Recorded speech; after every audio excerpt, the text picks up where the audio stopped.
Hi friends, welcome back to my channel. This is Sridha అండి. అందరూ ఎలా ఉన్నారు? నేను ఈరోజు పకోడీ చేయబోతున్నానండి, ఆనియన్ పకోడీ.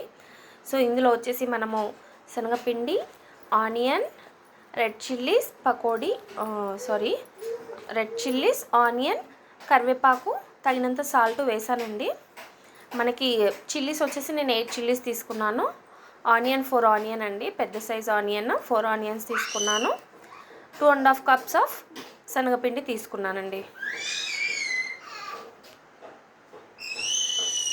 సో ఇది మనము డ్రైగానే వాటర్ యాడ్ చేయకుండా మిక్స్ చేయాలన్నమాట. మనం వాటర్ యాడ్ చేయకుండానే ఇలా మిక్స్ చేసినట్లయితే ఆనియన్లో ఉండే వాటర్తోనే, అంటే డ్రై పకోడీ కావాలి అనుకున్న వాళ్ళు ఇలా చేయొచ్చు.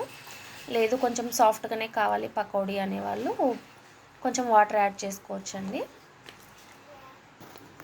ఇలా బాగా మిక్స్ చేసుకోవాలండి. ఆనియన్ అన్నీ, ఉల్లి పొరలన్నీ పొరలుగా వచ్చేయాలన్నమాట.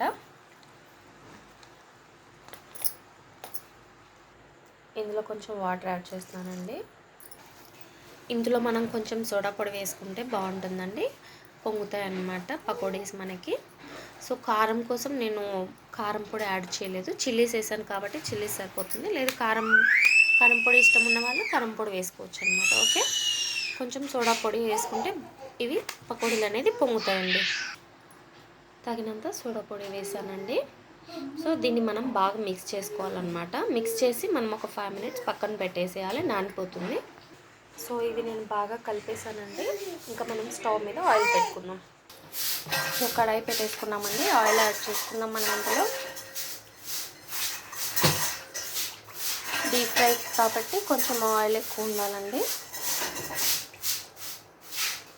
సో ఆయిల్ వేడైందో లేదో మనం కొంచెం ఇలా యాడ్ చేసుకుంటే, చూడండి ఆయిల్ వేడైపోయింది.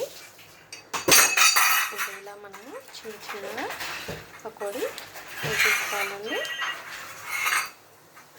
ఇది డ్రై పకోడీ కాబట్టి కొంచెం గట్టిగా ఉంటుంది.